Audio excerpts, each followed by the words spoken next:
Has anybody in here had a season in their life or a trial that kind of made them feel like they were on an island? Like there was no one there to help. Like you're in this alone, and you felt alone. It happens. These things happen. Maybe it's maybe you don't have enough money to pay your bills, and you're like, I can't get past the 14th or the 3rd. I've paid my house rent, I've paid my electricity bill. How am I going to eat? You know, and we don't want to go out there and broadcast it to the world and have to ask, because that's just part of that pride in us and stuff. But sometimes you can feel like, what am I going to do? You feel alone. You feel like no one sees you. Or maybe it's a medical condition. You've been going to the doctor, you've been trying to get help, you've been trying to get answers, and it's like, can no one help me? Are people just tired of hearing it? I feel alone.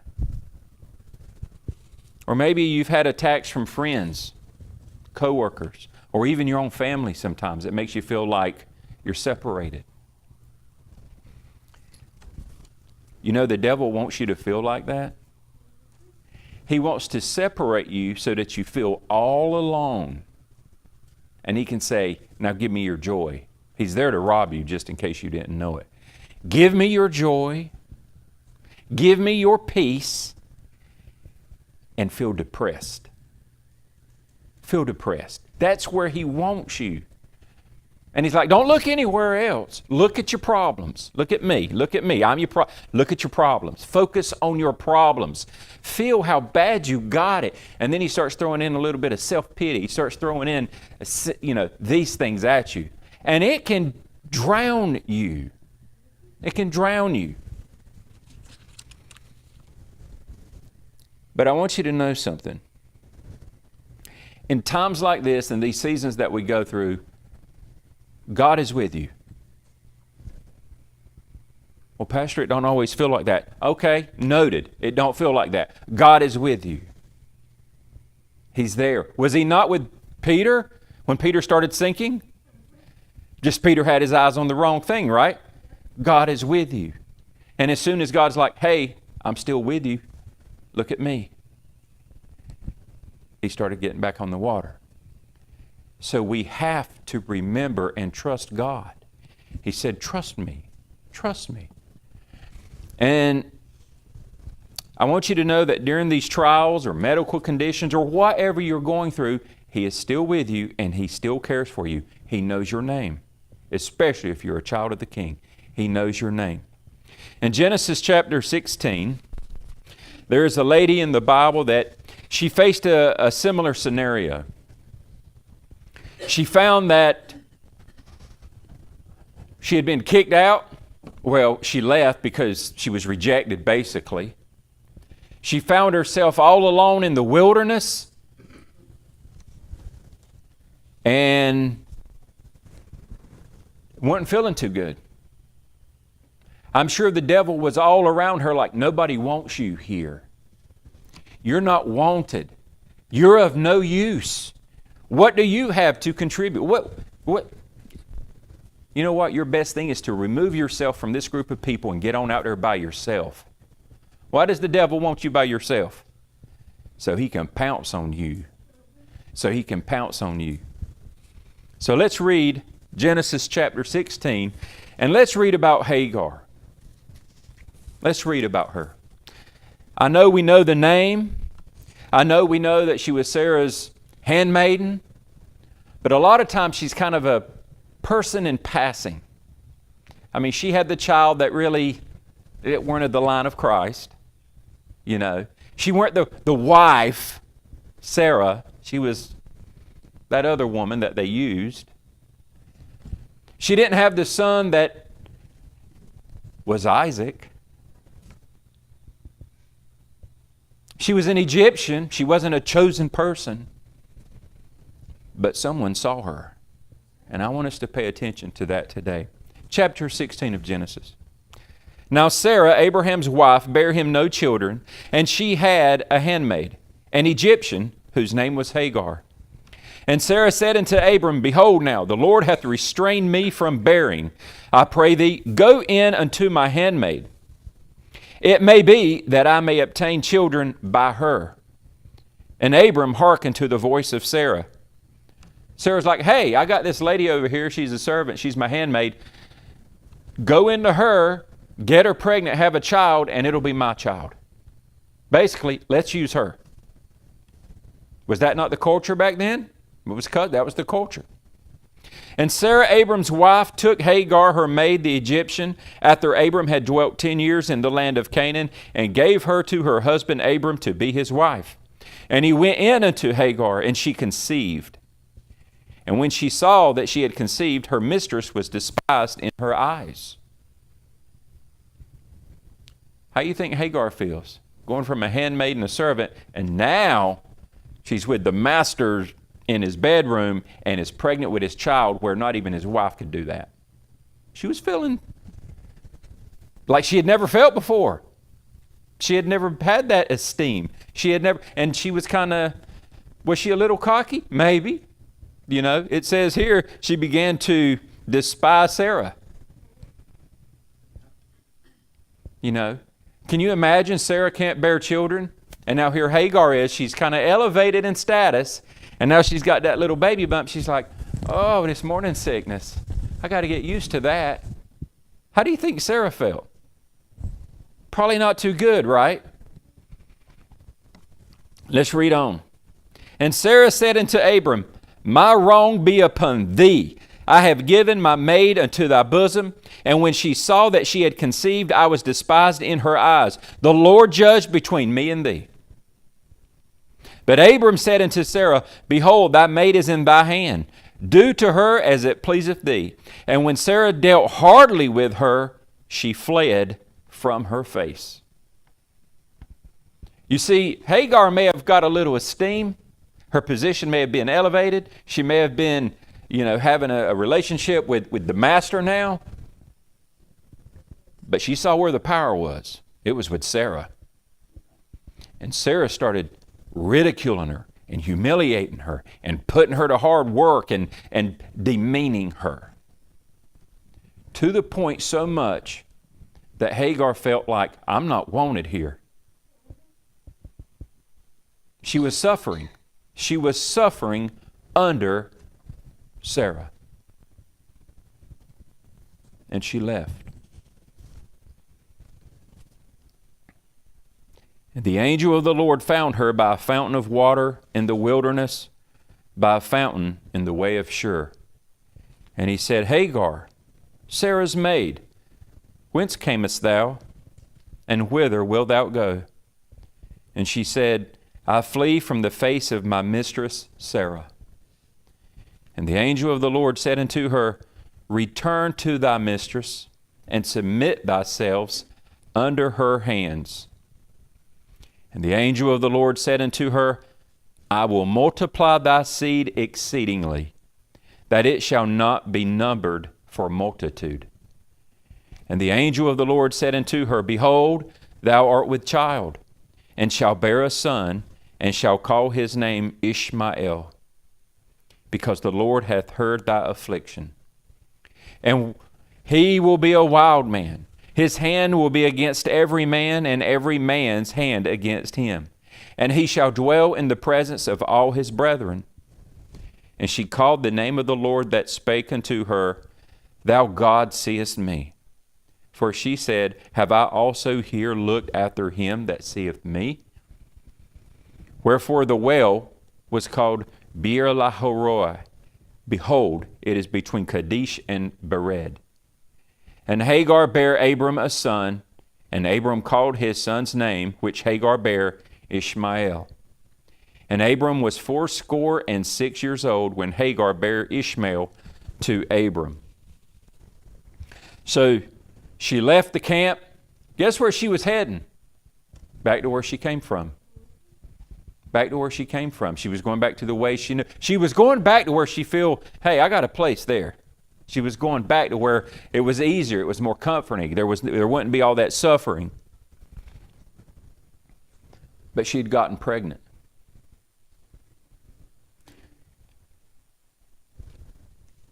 Can you imagine as she quietly packed up her sack with what she had? I imagine it was probably after dusk or early in the morning, because she felt used, not wanted, not loved. It possibly was the lowest moment of her life. A woman with a child and nobody wants her. Takes up her sack and heads out. She's going to go back to Egypt. She's going to do it. She'll walk by herself, knowing there's a wilderness out there. That wilderness, knowing the dangers of it, seemed more pleasing to be in than where she was. That should tell you how she was being treated by Sarah. But God saw her. Sarah, where are you going? Where'd you come from? What are you doing? He comforted her. He restored her by telling her she would have a son that would be mighty. And his offspring will be, well, just what I promised Abraham, will be multitudes. Do you think that got her attention? Yes, my son is going to be this great man. It was a life-changing experience for Hagar. Did she name the place, God promised me a future? Is that what she named it? How about, God is going to bless me? No. God is on my side. Is that what she named it? You see, the thing that fascinated her the most was not the blessing, it was, he saw me. I'm nobody. I'm a handmaid. I'm not even wanted by humans. And the immortal God sees me. It was profound for her. So much so that she called the place Bir La Haroi, which means God sees me. She had felt Sarah's cruelty and the pain of being alone. She was now feeling God's presence, and she was about to experience God's promises. He sees you, church. He sees you, Sister Barbara. Hazard and Phyllis, Johnny, Ricky, Laura. He sees you. He knows your name. And if he took care of a handmaid, what does he do for his children? Because you're a child of the King washed in the blood of Jesus Christ. So when he looks at you, do you know what he sees? Not sin, he sees his son. And does he love his son? Not just heirs, but joint heirs, if so be you suffer with Christ. I never leave that part out. You got to do a good work for the Lord. Not for your salvation. But if you want to join in to be an heir with Christ, we've got to let our light shine. God sees us. No matter where we are, no matter what valley we are in, no matter what your sickness is, your medical condition, your monetary value, it does not matter. God sees you, which means He hears your prayers too, and He sees your heart. Is not one of your favorite verses in the Bible, I will never leave you nor forsake you? How about, what if He said, I won't leave you often? I wouldn't have cut it, would it? I will never. How long is never? Never. I will never leave you nor forsake you. Did God say it? Is it written in the Word? Therefore it is true. Know it. That's where Paul would say, therefore we know these things. We don't think, we don't guess, we know it. We count it as truth. He sees our struggles. And there is a poem, well, I don't know if it's a poem, it's more of a story, I guess, but I remember it from as small as I could be. They were all over my grandma's house, my mom's house. I mean, every time you go to a relative's house that went to church, you'd see it. And I couldn't help but think about it. And I know what it is. You hear the title of it and you're like, okay, yeah, I know that story. But I wanted to go back and let us just hear it tonight. Because it's profound. And it's exactly what Hagar experienced.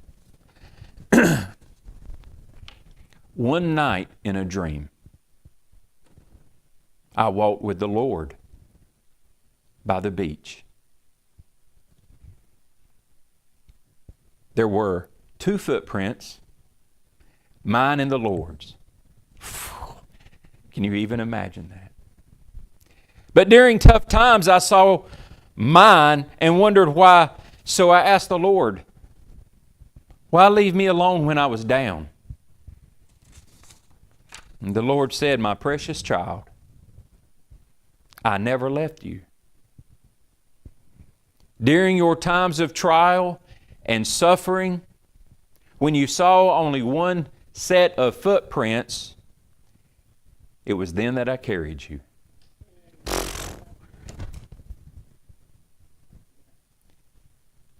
I imagine that feeling I have right now was shared by a pregnant woman thousands of years ago in the wilderness when God saw her.